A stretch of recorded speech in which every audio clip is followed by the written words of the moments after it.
Hordoftoota fi dhaggeeffattoota arratti biyyoolessa Oromiyaa jaalatamu ashama qophii addaa tokkoon isanii dhumne innilleen viidiyoo kabaju guyyaa waraan bilisummaa Oromootiif baraare sababeeffachuun lixa Oromiyaa aana beegiit hawaasi Oromootiif waraanni bilisummaa Oromoo waliin ta'uun ayyaaneffatan sabab rakkoo intarneetiitiif bubbuleen dhaqqab guutuu isaanii dhiyeessina itti dhiyaadha.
Mereka udah kabar.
gales mega otara galgala kallon tala boda meko no shalgana tesa utuma jana nada meko maboba getensa ulale tigotu da meko edu famuna walina una tu da meko annani fibuna ambora wal mara karanke ambora wal mara Mojala la garanke akamiti bara shakariti gales hega ogar galgala ora dipine dira meko ulono babana rogara dera meko amma babana irbisati gane kaloko laga harre buna nudi sinana tu da meko kero wajinduna ambra wal mara ambara wal mara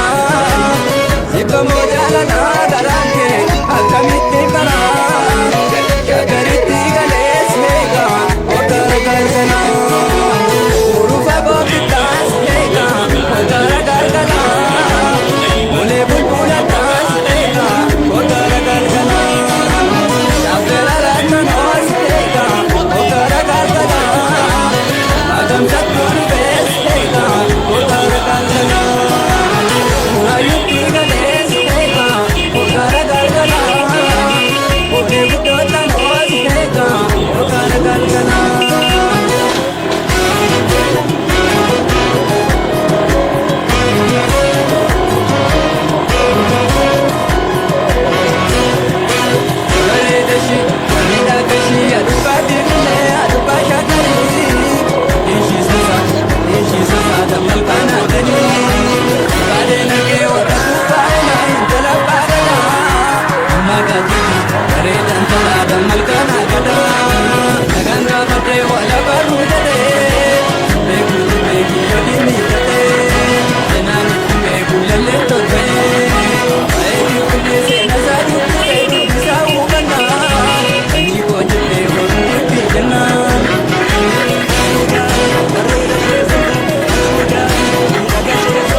Jambo garani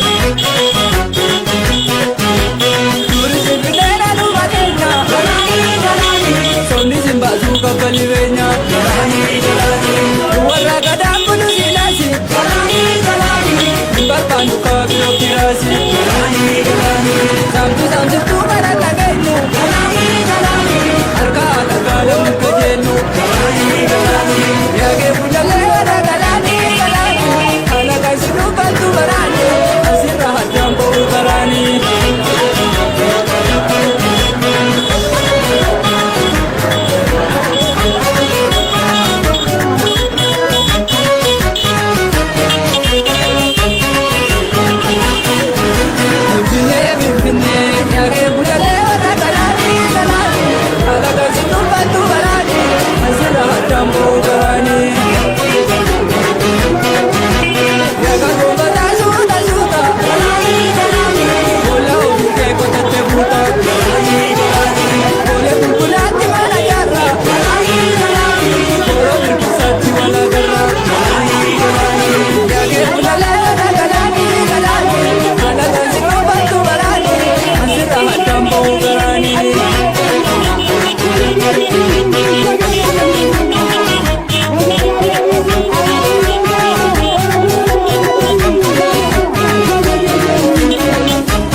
Dokuma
Aquí va a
baga biyya amantii tokko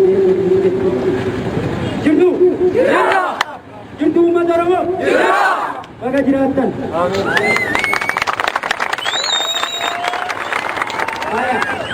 waan xiqqooti waliin galle amantiin tokko guyyaa wareegama jaallan kufaniif waan ta'eef yaadannoo isaanii gochuuf waan taaneef walla geeffanna sagalee balleessaa abbo sagalee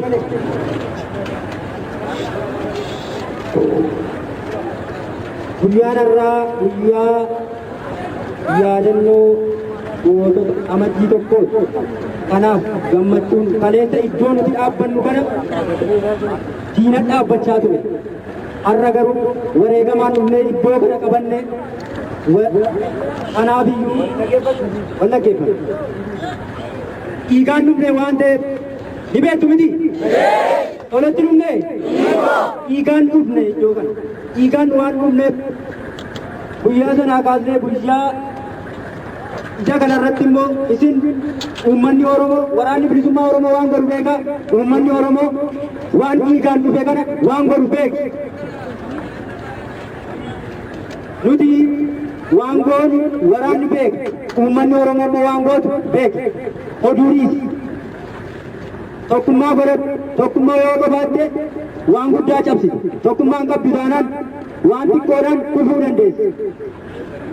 Isa kanaaf baga geessan.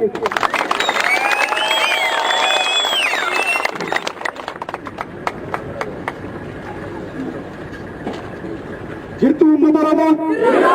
Jirtu uummata beekii? Baadiyyaaf magaalaan jirtu? Handhuura qabsoo uummata Oromoo kan taatan uummanni Oromoo baga jiraattan.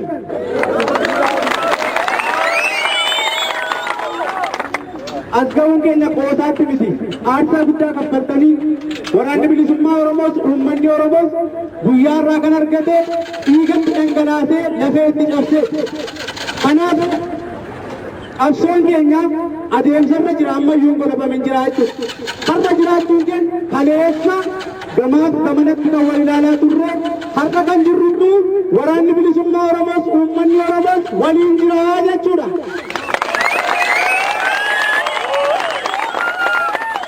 Kaleessa waan baay'ee jedhanii adda nu baasanii turan miti. Har'a galanni kan Waaqaa ta'uu qabsoo dhugaa qabsoo dhiiga qulqulluun itti dhangalaate lafee qulqulluun itti cabe kana hundumaa keessa dabarree har'a yeroo nuti wal agarru ta'eeraa jechuudha.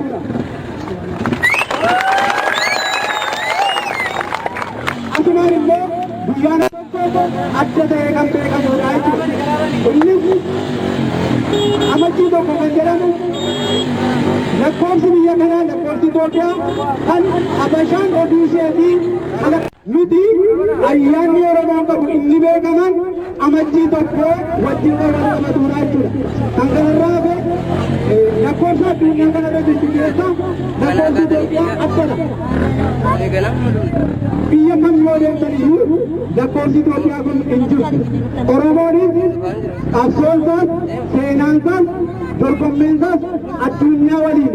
Kanaaf iyyuu amajjii tokko kana yeroo ayyaana isaatiiti jechuudha. Guyyaan amajjii tokko kun addatti kan beekame guyyaa ayyaana waboo yookaan waraana bilisummaa Oromooti.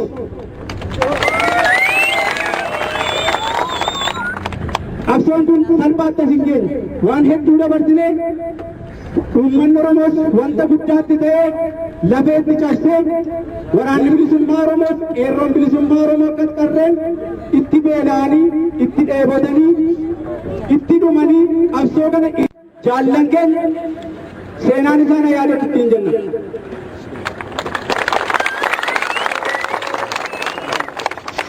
Har'a akkanatti wal biratti bareennee gaafa mul'annu waan salphaatti dhufne fakkaata. Akkas miti uummata Oromoo. Salphaatti miti dhiigatti dhangala'an. Uummanni baadiyyaas jirtu. Abbaan qabsoo inni olaanaan isini. Waraana bilisummaa Oromoo. Halkan roobaan yeroo haalli akka malee hammaattetti waraana keessan of keessa dhossitanii ofii akka buuteessanii nyaachiftanii har'a dirree kanatti kan mul'ise isini qabsoo kana guyyaan ishee dhuma alaabaa keenya handhuura biyyattii irra dhaabbannu immoo kanarra nu gammachiisa. Qabsoon ammayyuu daandii irra jirti hin golabamne. Aduu bilisummaa tokkotu magaalaa Beekiitiif bahee jechuudha. Akkasumas qabsoon keenya wanti duubatti deebisu tokko iyyuu hin jiru. Gara fuulduraatti imalli keenya gara guutummaa Oromiyaa kanaan itti seenuu fi uummanni Oromoos waraanni bilisummaa Oromoos aarsaa barbaachisu kaffalee itti deemuuf qophiidha jechuudha.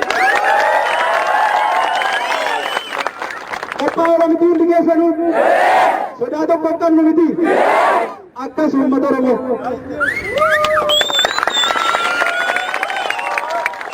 Waraana mataa keenyaa waan hin qabneef har'atti Oromoon waraana mataa isaa sirna Habashaa balleessee Oromoo abbaa isaa irratti aangeessuu danda'u argatee jira. Kanaafiyyuu gammachuun keessan guddaadha jechuudha. Hololoonni garaagaraan baay'eetti miti. Osoo akka hololaatiin waraanni bilisummaa Oromoos uummanni Oromoos har'a gahuu hin danda'u. Holola sana qabsee as ga'eera jechuudha. Waraanni bilisummaa Oromoo uummata isaa waliin as ga'eera. Ammas immoo qabsoo keenya boodatti kan deebisu tokko iyyuu hin jiru. Hololli garaagaraa tokko iyyuu isin irraa hin uummata Oromoo. Qabsoon holatti hin dhuftu. Bilisummaan kan isheen dhufuu dandeessu aarsaa yoo kaffalanidha. Lubbuu yoo itti laatanidha. Kan kanarraa hafee bilisummaan gabaarraa hin bitamtu suuqiin harmooliin uummanni Oromoo martiyyuu sodaa tokko malee qabsoo kana waraana bilisummaa Oromoo waliin ta'e gara fuulduraatti harkisuu qaba jechuudha.